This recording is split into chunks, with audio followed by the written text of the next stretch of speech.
Good morning, everybody, or good afternoon, good evening, whatever the hell time it is when you're watching this. My name's Andy, repping Let's Play All the Games, riding solo on this one, trying something a little bit different. Today, we're going to take a look at The Vanishing of Ethan Carter. Came out not quite 2 weeks ago on the PSN store. It's been out on PC for a little bit. Been really excited about this game for a while. Don't know terribly much about it, other than the fact that it's gorgeous.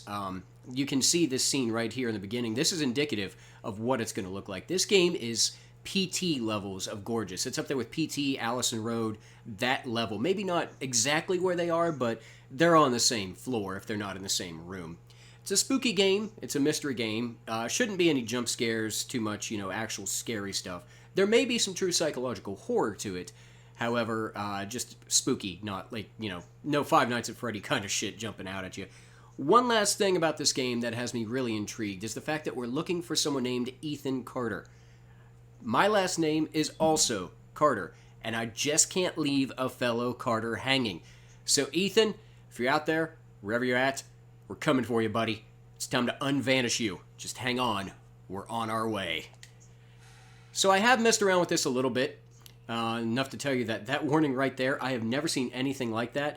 That's developer speak for you're gonna get fucking lost. They are not kidding around. I'm gonna shut up for a second and let the dialogue happen here. But he knew who I was. When the police won't help you and the priests don't believe you, you call on Paul Prospero. You call on me. If you're a kid like Ethan, you're right. Plenty do. Ethan's letter started out just like any other fan mail. But soon there were mentions of things no little boy should know about. There are places that exist that very few people can see. Ethan could have drawn a map. I hadn't entered Red Creek Valley yet, but already I could feel its darkness reaching out for me. Finding Ethan Carter wasn't going to be as easy as knocking on his door. I was too late for that. To find Ethan, I had to figure out what this place was trying to hide from me. So yeah, that's our brief little intro. We are Paul Prospero. We don't know much about ourselves at this point. I'm not sure exactly what Paul does. I'm assuming he's maybe a detective, maybe a writer, maybe some combination of the two. Maybe he's like a, I don't know, a writer-tective. Yeah, like that, a writer-tective. Is that something? Can I be that? Do I have to go for school for that? Like I have a 4-year degree in writer-tectivology. Sure. So Red Valley, River Valley, whatever you just said there, I kind of forgot already. I'm coming to writer-tective the shit out of all your mysteries. Quick couple of things here. As I was starting to say earlier, I have messed around with this a little bit. In fact, you're watching the second incarnation of this recording. Now that you made it that far, I can reveal this to you. I tried once before, and something went wrong technically. Yay for me. So the good news is at least I know a little bit into what I'm doing. Mechanically, I'm not so lost, and I know kind of what's happening, because they really do not hold your hand or tell you what you're doing. For example, you can see here context clues. You could figure we came in on a railroad. We should probably keep following the railroad. And yeah, that would take us where we want to go, but look at all this area around us. I mean, don't we want to explore it a little bit? I know I do. This kind of... okay, yeah, obviously I know I'm going, but let's take a look at this path right here. See what's going on. Whoa, shit! God damn it, that gets me every time. Okay, so nothing says welcome to town quite like a spiky ball of face-fuck death. They should just go the full 9 and write welcome on it. So we can sense this item, and that's one of the key mechanics in the psychology of this game. You'll hear me talk about that a lot, how this game represents information, how its mechanics work, to guide you along and make that happen. You can see we have a tiny piece of what looks to be a greater whole right here. This obviously being a trap. When was the last time you only saw one trap? I got a feeling there's more. Yeah, obviously I know there's more. But I had a feeling back then, and I was right. I wonder where we're at. Ooh, whoa, okay. Yeah, let's go ahead and sense this while we're at it. Another trap there. I like this one. This is the plank full of abdomen-impaling rusty nails. I think that's really the town just saying, welcome to town, please enjoy our free acupuncture. So, oh yeah, so you can start to see here how we're filling in the puzzle. You can start to guess how many pieces are left. In this case, I'll go ahead and spoil it for you. There's 5. It is forming this circle that's kind of like the James Bond gun barrel symbol. So that's kind of cool. God, this place is gorgeous. Oh yeah, wait, we're supposed to be looking for Ethan. Ethan? Hello? Ethan, are you done? Ethan, hello? Anybody? I kind of wish I was Robert Patrick on this, just walking around T1000 style with a picture. Have you seen this boy? That'd be kind of cool. But no, no such luck. Let's see here. Oh, shit, there's one. It still kind of shocks me when they pop because there's no indication. This PS is the meanest trap of all. That is just evil looking. I mean, the spiky ball of death is one thing, the others, but that's putting you right at junk height for getting spiked, and I am not a fan of that concept at all. No spikes in the junk for me, please. Not into that sort of thing at all. Thank you, town, but no thank you. Let's see, what do we got left? Oh, bear trap, there we go. Yeah, okay, so let's go ahead and sense that. I didn't sense the last one, and I should have. Okay, that's worth noting. You do need to sense each one of them, so that could have been a crucial screw-up on my part had I missed it. So we'll go ahead and sense that. You can see how it's filling in here. So now we just need the eye of the gun barrel. It'll tell us a little bit more. These side stories don't have anything to do with the main game, per se. Like, you could progress through the entire game without finding them. However, they give you a lot of crucial backstory, so I highly recommend exploring. I know the first couple. Oh, look, acupuncture of the ass. We get you both sides. Okay, so go ahead and sense this. And there we go. Pop right in the middle. And it teleports me to an interesting place. Or rather, it just moves me forward. And you can look around a little bit here, and you can see there's something right over here. Before I get to this, you notice that effect, that sort of screen bleed effect that happened there? The exact same thing as what happened when we walked out of the tunnel. I'm not sure what that means yet, how that all ties together, why that was the first thing we saw. I haven't figured that out yet, but for now, let's take a look at this little note here. Kick the text on so you can read it as well. These little stories I'll read aloud. The other little clippings and things like that, I'll probably just read up and, give the highlights. But for now, let's get my narrator voice on. An old man came to the forest every day to drink sap from the trees because that's a fucking totally normal thing to do. To get there, the old man had to step around many dangerous traps because apparently other people were trap sap happy. The villagers believed this old man had hidden a jade amulet in the forest because why the fuck not? But the old man wanted the villagers to believe this because then they would search the forest for treasure and not drink his sap. Why is that an issue? One cool fall night, someone set fire to the forest, and the fire spread to the village. The old man escaped the fire by covering himself in, guess what, sap. When he returned to the village, he found all the villagers' bones. The old man sat down and he cried. Then he found more sap to drink. Okay, who the fuck drinks sap? I'm sorry, you put that on your pancakes and your, waffles and shit. Not normal. But anyway, so, trap sap happiness aside, let's go ahead and accept this, and dialogue. Ethan, I told you, you can't be here. But Gramp, I wrote something for you. That's real nice. Thank you. Just leave it. I'll read it later.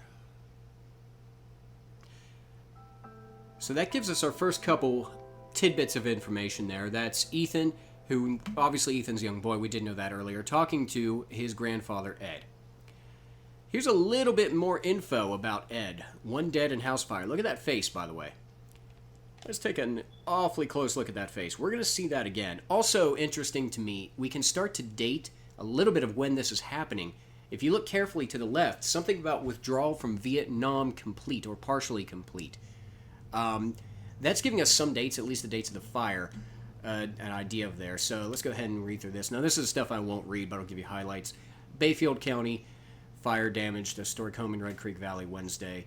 Unfortunately, several people were passed away. It was a remote house once owned by Albert Vandergriff.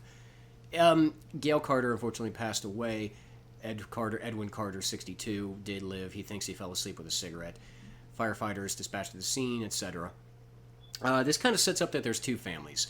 At least I think this matters. The Vandergriffs and the Carters. I feel like that's important. I'm still learning about all that. There is another page to this, however, that tells us a little bit more. And that's about this Vandergriff, looking for an heir. Apparently they all have to live in this area of Bayfield County, and nobody really wants to, including good old James Vandergriff of Chicago, who's like, fuck no, I don't want to live here, screw you, Dad. He may be the smartest one of all. because Red Creek Valley may not be the place you want to be. But nonetheless, I'll give you another second or two to read that there. Alright. So the one thing I don't like about this is I can't call this back up at any time. I have no inventory system or anything like that, which kind of sucks because that being important, I'd like to be able to pull those back up and learn about them. It's not the most important thing ever, but it's something I would like. So, oh god, look at that. This is just, this is gorgeous. Look at this. Okay, so this is as good a time as any. First of all, you can see it's early fall, which is P.S. my favorite time of year. Absolutely love it. Katie's more of a summer girl. I like all seasons individually, but that's one thing we differ on a little bit. Fall's my favorite, summer's her favorite. So don't tell her I said anything about fall being my favorite. Don't let that get back to her, okay? Nonetheless, I love this. This is doing it for me. Also, I have a feeling I know where this game is taking place at. This terrain looks incredibly familiar to me. Not familiar in the sense that I've been to this place. This isn't like an exact representation of a place. Rather, it's more of like an impression of a place. So let's go ahead and let Paul share his thoughts on it. Things in my life. No place is truly quiet, and nowhere is really ordinary. Ethan warned me about that. Warned me not to be fooled by what I saw here. He didn't need to worry. I'd worked dozens of cases, hundreds. This would be my last one. Already I knew that. Ominous. Yeah, so I guess he's more detective than writer, but I don't care. I'm still going with it. We are Paul Prospero, writer-tective. Here to writer-tective all your shit. So yeah, this is very much sort of representative of a terrain as opposed to being an exact place. I am really quite certain that this is taking place in West Virginia. That's my guess. That's my gut feeling. I'm really familiar with West Virginia, considering I'm born and raised in West by God. I know what home looks like, and I assure you, home looks like this, or at least large segments of it. P.S. I would love to have a picnic around here somewhere, but that's neither here nor there. So yeah, I think this could be in West Virginia. I'm sure a cursory Google searching might tell me where the game is, but I've avoided doing anything like that to avoid spoilers. However, if you have a moment of your time after watching this, feel free to Google something like, I don't know, like West Virginia in the fall or West Virginia autumn or something like that. If you don't find things that look like this, I will eat my hat. I will eat your hat. You know what? I will go on a freaking Google hat eating binge. But I'm pretty sure I'm not going to have to chow down on hats because I'm pretty sure you'll find something that looks like this. Also, this is the most decrepit-ass of decrepit-ass railway bridges. Oh, rail car up here. I'm hitting the run button now, obviously, because you will be traversing decent amounts of terrain. So let's get some jogging there for Paul. Okay, first up. That's, yep, that's blood. That's definitely blood. So you can see here, these are Paul's thoughts kind of coming in. Was it an accident? Was it murder? Was it, human, animal, whatever? It's clearly blood. Now he's looking for the crankshaft. He can see that something's missing. This is a key mechanic of the way the game's psychology works is you're putting pieces back where they were at the start of the scene so you can replay the scene. In this case, you can see me looking for all of these crankiness. It's trying to sort of give me a hot and cold thing here to tell me where to find it. Bingo. Zoned right in. Hold X down, and it gives you a really good idea, a little 360 view through that sort of like portal of where it is. We can see here it's down at the water's edge, kind of lying there just a little bit. That should be pretty easy to find. Obviously I know where it is, but even then, if you don't, you can find this pretty easily. So we can get in here. You know what? Let's get in here. Why not? There's really nothing to do, but let's go ahead and get in here for completion's sake. So you can see that somehow I could control this thing. However, it's not on. I think we need a crankshaft for that. So let's go find our buddy Crankshaft, and please don't let it be that band with the Hobbit in it. I think that's his band. I think they're known for angry screaming. Yeah, so it is interesting. This is just a context clue that you can keep following. You came in on the railroad, so keep following the railroad. It's pretty nice how they did that. You can start to figure things out like that. I do wish they gave you more idea of the mechanics at the beginning, but thankfully I know what I'm doing now. Ooh, time to inspect. Cut ties, untied. We have had somebody tied to the train tracks full-on Snidely Whiplash style. The good news is they got away. No body and no blood. So that's something. However, here's blood. And here's part of a body. Okay, welcome to town. Can I go back with the traps, please? Blood trail, no shit. Victim, yeah, there's a victim. Dragged away, crawled away. Well, I think we know the direction. Severed legs. Now, how often do you get that as an item of interest in a video game? Severed legs. Also, this is a blood trail. All the blood. And increasingly less of it, which is, I suppose, appropriate. Ooh. Hey, buddy. Let's go ahead and inspect him.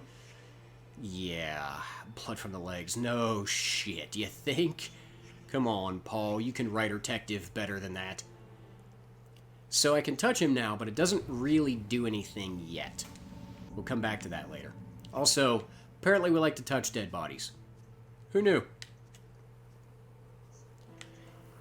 Yeah, a little misty over there. Cool. One thing of note, too, the West Virginia is, it's got some spooky to it. We have some spooky traditions and stories. Telltale Lilac Bush, Coffin Hollow, 2 books I recommend, collection of ghost stories. So there's definitely some precedent for that, too. And here's our crank, I think. Yeah, okay, it's this particular pile. Okay, I inspected the crank. Oh, that's blood on the crank, too. This has been used. So, before I use that crank, I'm going to go ahead and use my prescient, having already done this bit of knowledge, to run up around here and... Actually, wait. Nope, I don't want to do that because there's a big fuck-off rock in the way. I want to go back this way. Yeah, there's big fuck-off rocks blocking the roads and the train tracks into this town, which kind of makes me wonder how people even get here. It's kind of weird that I had to walk through a train tunnel. As a basic rule, I kind of, don't like that because I don't want to get hit by a train. It just seems like good protocol, not getting hit by trains. We had an object lesson of that earlier. This guy, right here, he didn't follow the protocol. A couple things to inspect here. Gasoline, diesel fuel, gasoline. Somebody dropped it. Were they in a hurry? Canister, okay. Inspect. Dried grass, more dried grass. I don't have much thoughts about this. Oh, rectangle shape. Huh. Rail car from the bridge. Leap of faith, but not wrong. So you can see it's leading me to the rail car, telling me I will need to go back there. And of course, we already knew that because of the crankshaft, but it gave you a couple of angles to put this together, which is nice. So we know we have to go back there. However, there's a little bit more to be found. Let's see what we got here. And, oh, here we go. There it is. This is worth inspecting, too. We can see that there's a divot, and there was a rock there. Now there's not. Apparently somebody went golfing and did not practice good etiquette. And here's the really cool thing, because it knows that, it's going to tell us where the rock is. Right here in front of us. Pretty cool. Yeah, so this is the mechanics of the game. This is really one of the main things of how you play. It's pointing you from A to B. But you don't know that initially. I wish it would give you that in the very beginning. Something just to tell you what's happening there. Where you at, rock? Did I pass the rock? I hope I didn't pass the rock. Ah, here it is. Okay. That's a rock. That's a definite rock. And that's a bloody rock, too. Apparently somebody has been beating the shit out of somebody with blunt objects and trains. Oh, I guess if you're going to beat somebody with a blunt object, train is kind of your ultimate blunt object.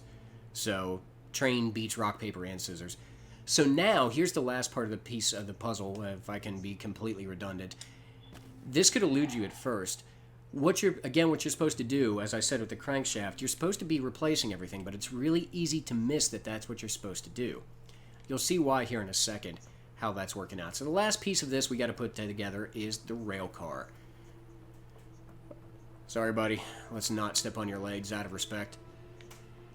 Just trample over the rope evidence. I could be on the road. Suppose there's, some precedent for that. This road has seen better days, too. Also, hopefully you don't see somebody coming the other way. Good God. You're screwed if you do. That's going to be a standoff for days. Okay, so, crankshaft. Let's put you back. Tap it, tap it, tap it, tap it, tap it, tap it, tap it. Spin that crank, baby. Okay. Well, this thing starts pretty easily, which surprises me because honestly it kind of looks like shit. Okay, so we have forward, back, and turn off. I'm not going to worry about turn off. I'm going to worry about forward, back. Let's go and do this here. So you can pull it back, keep that button held down, look behind you, and see where you're going. Which, this part's a little finicky, I'm not going to lie. Where you're trying to get this to the start where the gas canister was and everything, it's a little finicky to get it right in the right spot. But, thankfully there's a sound cue. So I have the volume way down on the TV. I'm not really listening, but hopefully I won't really miss it. And let's do there. That should be about right. There it is. Yeah. Okay, perfect. So now, let's go touch a corpse, because we are filthy corpse touchers. It's a nasty part, but you gotta do it when you're a writer detective. So now we're going back to the ghostly impression of the whole grisly scene. You can see little bits of floaty blue shit flying out of him. His spirit, his memories, his unfinished games of Pac-Man. Not really sure. But let's see where these head and start inspecting them. Come on, little blue things. Take your time. Come on. We ain't got all day. Okay, here we go. So we can see... That guy looks familiar, doesn't he? I do believe that's Edwin Carter with his cap and British cap sensibilities. I'm not going to eat his hat, by the way, because I won't have to, because you're going to find out that this looks like West Virginia. Okay, another one here. It's weird how these things look like weird, like glowy blue energy / blood splurt fountains. I don't know what these are exactly. So, this should be the furthest one down here, if I recall, because, of course, the rope. These are all tied to the things that you've replaced, the pieces of evidence you've put back. So keep that in mind when you're trying to solve these puzzles later on your own. Okay, there's the train back.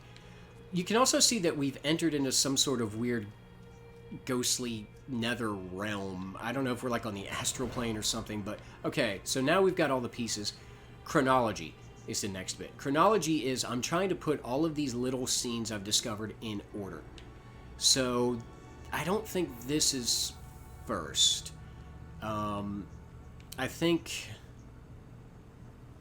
the very first thing that happened actually was, I guess if you're going to run somebody over with a train, you kind of need to tie them to the train tracks. So let's go ahead and put this first. Okay. Now let's find the next one. Over here. It's on here and here and here. Let's say while that was happening, I may get this wrong, but I feel like this is the rock. Yeah. I think the rock is second. And I think this would be third, this conversation between Edwin and Unknown. The next ones are pretty self-explanatory. I mean, obviously, then he would have gotten hit. Then he would have crawled away. And then, well, clearly this is where he ended up. So now it's giving us this thing called Visualize. We can go from scene to scene. If we got it right, it'll play them all in order. Listen to me. We can destroy it. I know how. Damn right you do, Ethan. You're a Carter. We can take care of anything. You can't destroy time. And that's what he is. He is forever. He ain't forever. We could take him out. Give us a crack at it. Yeah, time to go rock shopping. Oh, this looks like a good... Honey, I wish there was another way. So, he's apologizing to his wife, who's passed away. There, that's interesting. Tell me where. Okay, this guy's name is Travis. Now, I'm giving the sleeper what he wants. What all of The us sleeper, want. that's important. Look, old man, you need to go home. Oh, don't call me old man. Sleeper ain't getting Ethan. I got his back. You go, Edwin. Ethan, you get out of there. Hey, I'm rooting for Ethan. He's a Carter. Oh, they're not going to shy away from this, by the way, guys. Oh. Yeah, that did it. I forgot to look to see if he was driving that or not. Goddamn. Go. Get out of here. Ethan, run away. And this is the end of Travis. Sorry, buddy, but, you know, you were trying to kill Ethan. And apparently this is what had to be done. So, apparently this is the only thing Travis felt he could do, and that it was the only way to do something to appease the sleeper. Oh, one last thing as these all kind of go back into the body. You can see one last beam of light heading away. This will give us a step in the next direction. So let's go ahead and follow that. See what's going down here. Okay, down along the water's edge, so we can find that. Going back down to the water's edge, no matter what 7 Mary 3 told us. I wonder how many people are actually going to get that reference. I barely get that reference. Okay, so Grandpa, I thought so. I'm Yeah, sick too. thought I remember that. I can feel the sleeper in my head. Then fight it. I have to destroy the room. I have to destroy all copies of the movie The Room. Ethan, Oh no. I can't let you do that. So, that sucks. Apparently people are getting possessed. Whatever had turned Ethan's family against him, the grandfather was trying to resist. Age helps against those things that feed on hate. Not because of wisdom or experience, because the old are tired. Their hate is less useful. That's cheerful. I get the feeling Paul has spent many a night with just his hat and a bottle of whiskey. I feel like I should be wearing a fedora. I hope I'm wearing a fedora. So, oh, look at this vista. Another good shot there. Yeah, that's amazing. What if we'll go to that island? Well, yeah, I guess we will because there's the bridge, or the dam. So yeah, I'm going to go ahead and cut it there. That's the first part of Ethan Carter. This is a fairly short game, so the episodes of this won't be too lengthy. But for now, we're going to go ahead and cut it here. I'll be back pretty soon to see just exactly what is going on with the sleeper, if Ethan got away from Edwin, if the other members of his family are batshit insane, if there's other little stories here in the woods, and if I can figure out what the hell a writer-tective is. So make sure to check back in. If you haven't subscribed to the channel yet, make sure to do that as well. Plenty of good stuff coming down the line. See you next time. Ethan! Ethan! Hello? Ethan! Are you under this rock?